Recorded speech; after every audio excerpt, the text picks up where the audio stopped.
जय हिंद दोस्तों, स्वागत है आप लोगों को। दोस्तों, हम लोग खान ग्लोबल स्टडीज़ का 150 का जो प्रश्न था उसका ये पार्ट 3 है। तो चलिए दोस्तों, आज का पहले प्रश्न की ओर बढ़ते हैं। तो पहला प्रश्न है कि निम्न में से कौन सा पद की शपथ नहीं लेता है। कौन सा पद है जो शपथ नहीं लेता है।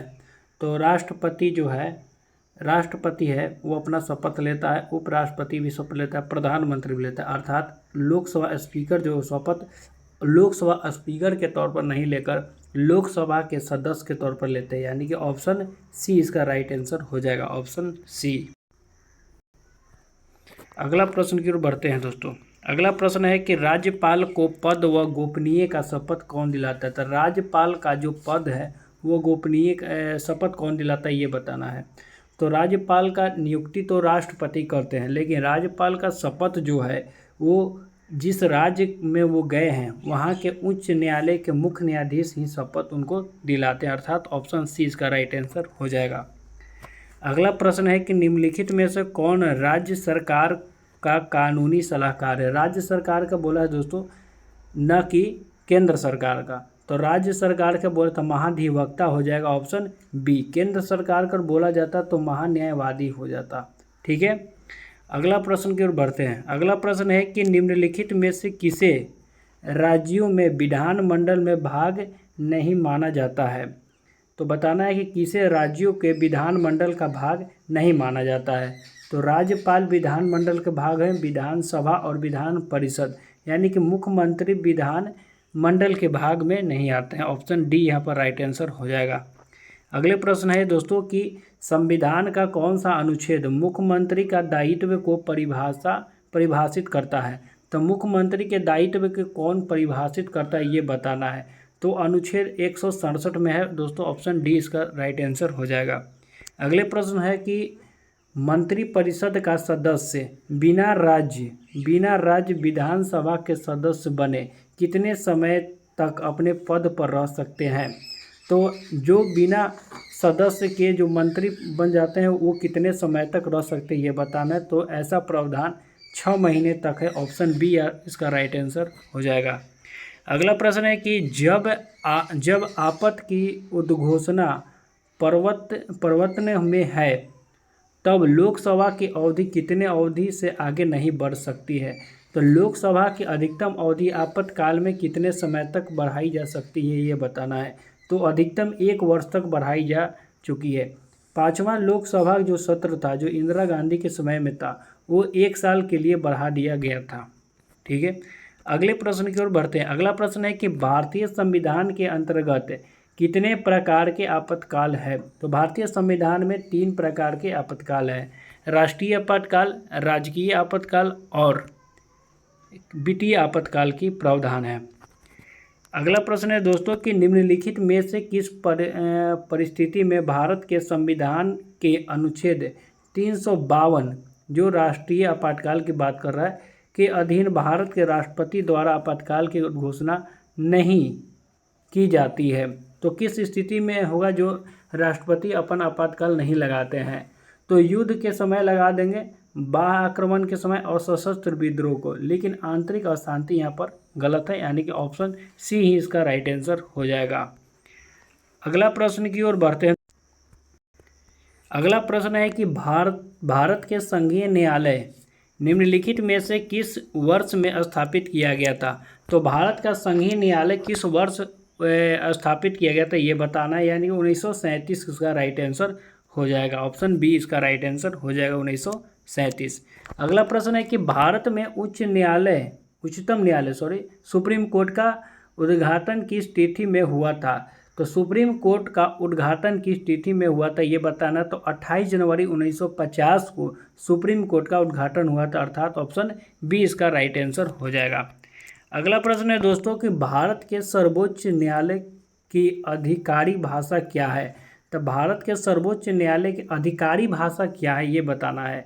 तो सिर्फ अंग्रेजी है, सिर्फ क्या है, अंग्रेजी है। ठीक है, ऑप्शन सी इसका राइट आंसर हो जाएगा, सिर्फ अंग्रेजी। अगले प्रश्न है कि भारतीय संविधान का संरक्षक कौन है। भारतीय संविधान का संरक्षक कौन है ये बताना है। तो भारतीय संविधान का संरक्षक सर्वोच्च न्यायालय ही हो जाएगा, ऑप्शन बी यहाँ पर राइट आंसर हो जाएगा। ठीक है, अगला प्रश्न है कि भारत के उच्चतम न्यायालय का प्रत्येक न्यायाधीश किसके द्वारा नियुक्त किया जाता है? तो सुप्रीम कोर्ट के जो प्रत्येक न्यायाधीश हैं वो किनके द्वारा नियुक्त किए जाते हैं? तो भारत के राष्ट्रपति के द्वारा नियुक्त किए जाते हैं। ऑप्शन सी यहाँ पर इसका राइट आंसर हो जाएगा। अगला प्रश्न है कि राज्य में उच्च न्यायालय के न्यायाधीशों की नियुक्ति किसके द्वारा की जाती है? राज्य में बात आएगा तो राज्यपाल के द्वारा हो जाएगा, यानी कि ऑप्शन नहीं देखिए, नियुक्ति राज्य में न्यायाधीशों की नियुक्ति भी राष्ट्रपति ही करते हैं। शपथ राज्यपाल दिए जाते हैं, यानी कि ऑप्शन बी इसका राइट आंसर हो जाएगा। ठीक है, अगला प्रश्न है सूची 1 को सूची 2 से सम्मिलित करना है। सूची 1 को सूची 2 से सम्मिलित करना है। तो देखिए दोस्तों, सरपंच ग्राम पंचायत में रहते हैं, ग्राम पंचायत में सरपंच रहते हैं। चेयरमैन कहाँ रहते हैं? तो म्यूनिसिपैलिटी में रहते हैं, यानी कि ऑप्शन इसका 3 मैच किया। मेयर कहाँ रहते हैं? तो म्यूनिसिपल कॉरपोरेशन में रहते हैं, म्यूनिसिपल कॉरपोरेशन में। और बताना है कि काउंसलर कहाँ रहते हैं? काउंसलर वार्ड में रहते हैं, काउंसलर वार्ड में, अर्थात इसको आप लोग मैच कर लीजिएगा। ठीक है, अगला प्रश्न की ओर बढ़ते हैं। अगला प्रश्न है कि एक व्यक्ति पंचायत का चुनाव लड़ सकता है यदि उसे पूर्ण कर चुका है। मतलब पंचायत के चुनाव लड़ने के न्यूनतम आयु कितना है ये बताना है। तो 21 वर्ष का जिसका आयु है वो पंचायत के चुनाव में लड़ने योग्य हो गया है। ठीक है, अगले प्रश्न है कि पंचायतों के लिए कराए जाने वाले सभी निर्वाचन के संचालन का अधीक्षण, निर्देशन और नियंत्रण निहित है। तो ये किनमें निहित है ये बताना है। तो राज्य के जो निर्वाचन आयोग होते हैं उनमें ये सब निहित होता है। ठीक है, अगला प्रश्न है कि निम्नलिखित में से कौन जिला परिषद के अध्यक्ष होता है? तो जिला परिषद के अध्यक्ष कौन होता है ये बताना है। ठीक है, तो मुख्यमंत्री तो नहीं हो जाएंगे। जिला परिषद के अध्यक्ष पूछा गया दोस्तों, तो मुख्यमंत्री नहीं हो जाएगा, जिला अधिकारी भी नहीं हो जाएंगे, उस जिले का संसदीय सदस्य ये भी नहीं हो जाएगा, इसके अपने सदस्य से निर्वाचित, हाँ ये हो जाएगा, वो लोग अपने में से निर्वाचित कर लेते हैं। ऑप्शन डी इसका राइट आंसर हो जाएगा। अगला प्रश्न है कि पंचायत का 5 वर्ष का कार्यकाल प्रारंभ होता है। तो कब से प्रारंभ होता है पंचायत का 5 साल का कार्यक्रम ये बताना है। तो पंचायत जब प्रथम अधिवेशन यानी प्रथम बैठक जब उन लोग को होता है उस समय से होता है। ऑप्शन सी इसका राइट आंसर हो जाएगा। अगला प्रश्न है कि पंचायती राज का मुख्य उद्देश्य क्या है? पंचायती राज का मुख्य उद्देश्य क्या है ये बताना है। तो पंचायती राज का मुख्य उद्देश्य क्या है? लोगों के विकास मूलक प्रशासन में भागीदारी योग्य बनाना। ऑप्शन डी इसका राइट आंसर हो जाएगा। अगला प्रश्न है कि पंचायती राज प्रणाली किस सूची में है? तो पंचायती राज प्रणाली जो है वो राज्य सूची में है। ऑप्शन बी इसका राइट आंसर हो जाएगा, राज्य सूची में। अगला प्रश्न है कि अशोक मेहता समिति ने पंचायती राज के लिए कितने प्रतिमान संतुष्टि की थी? तो अशोक मेहता समिति ने द्विसदनीय किए थे, यानी द्विस्तरीय किए थे, यानी कि अशोक मेहता समिति द्विस्तरीय। ठीक है, यानी कि बी इसका राइट आंसर हो जाएगा। और बलवंत राय मेहता ने कितने किए थे? त्रिस्तरीय किए थे। अगला प्रश्न है दोस्तों कि पंचायती राज का उद्देश्य है, पंचायती राज का मुख्य उद्देश्य क्या है? तो वही है, दोबारा रिपीट है, यानी कि लोगों के विकास, यानी ऑप्शन डी ही इसका राइट आंसर हो जाएगा। अगला प्रश्न है कि पंचायती राज व्यवस्था में निम्नलिखित में से कौन सी समिति संबंधित नहीं है? तो पंचायती राज व्यवस्था में कौन सी समिति संबंधित नहीं है ये बताना है। अशोक मेहता समिति पंचायती राज समिति है, GVKR समिति ये भी, राव समिति ये भी से पंचायती राज से ही संबंधित है। BR मेहता समिति ये भी संबंधित है, BR मेहता समिति ये भी ठीक है। संथानम समिति नहीं है दोस्तों, ऑप्शन सी ही इसका राइट आंसर हो जाएगा, संथानम समिति। अगला प्रश्न है कि अशोक मेहता समिति का गठन किस सरकार द्वारा किया गया था? तो अशोक मेहता समिति का गठन मोरारजी देसाई की जो सरकार था उस समय हुआ था। ऑप्शन बी इसका राइट आंसर हो जाएगा। अगला प्रश्न है कि भारत के संविधान में निम्नलिखित में से किस निकाय यानी कि बोर्ड के लिए प्रत्येक राज्य में नगर पालिका का गठन करने का प्रावधान नहीं है। फिर से पढ़िए दोस्तों और समझिए इसको। भारत के संविधान में निम्नलिखित में से किस बोर्ड यानी कि निकाय में के लिए प्रत्येक राज्य में नगर पालिका का गठन करने का प्रावधान नहीं है, ये बताना है। तो शहरी पंचायत में, नगर पंचायत में होगा, नगर पालिका में भी होगा, नगर निगम में हो गया, शहरी पंचायत में ऐसा प्रावधान नहीं है।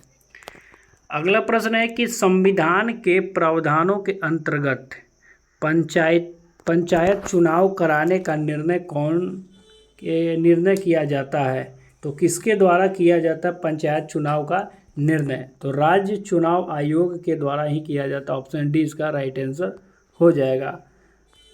अगला प्रश्न है कि राष्ट्रीय युवा दिवस कब मनाया जाता है, ये बताना है। तो राष्ट्रीय युवा दिवस स्वामी विवेकानंद के जयंती पर 12 जनवरी को मनाते हैं। अगला प्रश्न है कि थल सेना दिवस कब मनाया जाता है? तो बात करें थल सेना दिवस को तो प्रतिवर्ष 15 जनवरी को मनाया जाता है। अगला है कि राष्ट्रीय बालिका दिवस कब मनाया जाता है? तो 24 जनवरी को हो जाएगा। राष्ट्रीय बालिका दिवस 24 जनवरी। अगले प्रश्न है दोस्तों कि राष्ट्रीय पर्यटन दिवस कब मनाया जाता है? तो राष्ट्रीय पर्यटन दिवस प्रत्येक वर्ष 25 जनवरी को मनाया जाता है। ऑप्शन डी इसका राइट आंसर हो जाएगा। राष्ट्रीय महिला दिवस कब मनाया जाता है, ये बताना है। तो राष्ट्रीय महिला दिवस, एक मिनट दोस्तों, राष्ट्रीय महिला दिवस 13 फरवरी को मनाया जाता है। राष्ट्रीय महिला दिवस 13 फरवरी को मनाया जाता है। ऑप्शन डी इसका राइट आंसर हो जाएगा। अगला प्रश्न है कि राष्ट्रीय सुरक्षा दिवस कब मनाया जाता है? तो सुरक्षा, चारों ओर से सुरक्षा, यानी कि ऑप्शन डी 4 मार्च को मनाया जाता है। अगला प्रश्न है कि अंतर्राष्ट्रीय गोरैया दिवस कब मनाया जाता है? तो 20 मार्च को मनाया जाता है गोरैया दिवस, और इसी दिन बिहार दिवस भी मनाया जाता है। अगला प्रश्न है कि विश्व मलेरिया दिवस कब मनाया जाता है? तो विश्व मलेरिया दिवस की बात किया जाए तो 25 अप्रैल को मनाया जाता है, 25 अप्रैल। अगला है कि विश्व अस्थमा दिवस कब मनाया जाता है? तो विश्व अस्थमा दिवस 1 मई को मनाया जाता है, 1 मई को। अगला प्रश्न है कि अंतर्राष्ट्रीय जैव विविधता दिवस कब मनाया जाता है? तो 22 मई को मनाया जाता है अंतर्राष्ट्रीय जैव विविधता दिवस। अगला प्रश्न है कि विश्व दुग्ध दिवस कब मनाया? तो वर्गीज कुरियन के दिवस पर विश्व दुग्ध दिवस कब मनाया जाता है? तो 1 जून को मनाया जाता है, 1 जून को। कारगिल दिवस कब मनाया था? 26 जुलाई हो जाएगा। कारगिल दिवस 26 जुलाई। विश्व शिक्षक दिवस 5 अक्टूबर हो जाएगा। विश्व विज्ञान दिवस, विश्व विज्ञान बोला, याद रखिएगा, विश्व विज्ञान, ठीक है। लोग यहाँ पर 4 फरवरी करके आ जाते हैं, लेकिन ऐसा ऑप्शन में नहीं है। लेकिन याद रखिएगा विश्व विज्ञान दिवस की बात आएगा तो 10 नवंबर हो जाएगा। ऑप्शन ए इसका राइट आंसर है। अगला प्रश्न है कि विश्व सुनामी दिवस कब मनाया जाता है? तो विश्व सुनामी दिवस 5 नवंबर को मनाया जाता है। विश्व सुनामी दिवस 5 नवंबर। अगला प्रश्न है, ज्योग्राफी का प्रश्न है कि पृथ्वी के सबसे नज़दीकी तारा कौन है? तो पृथ्वी के बताना है दोस्तों, ना कि सूर्य के। तो पृथ्वी का हो जाएगा सूर्य, ठीक है, पृथ्वी का सूर्य। और अगर सूर्य का सबसे नज़दीकी तारा पूछे तो प्रॉक्सिमा सेंचुरी हो जाता, ठीक है। अगला प्रश्न है कि निम्नलिखित में से कौन सा ग्रह का घनत्व सबसे कम है? कौन सा ग्रह का घनत्व सबसे कम है? तो शनि का हो जाएगा, लगभग 0.7 होता है, ऐसी समथिंग होता है, ठीक है। आप लोग इसको याद रखिएगा। अगला है कि उपसौर की घटना प्रत्येक वर्ष कब होती है? तो उपसौर कब होता है? तो उपसौर हमेशा 3 जनवरी को होता है, याद रखिएगा। ऑप्शन सी इसका राइट आंसर हो जाएगा। उपसौर 3 जनवरी को हो जाएगा।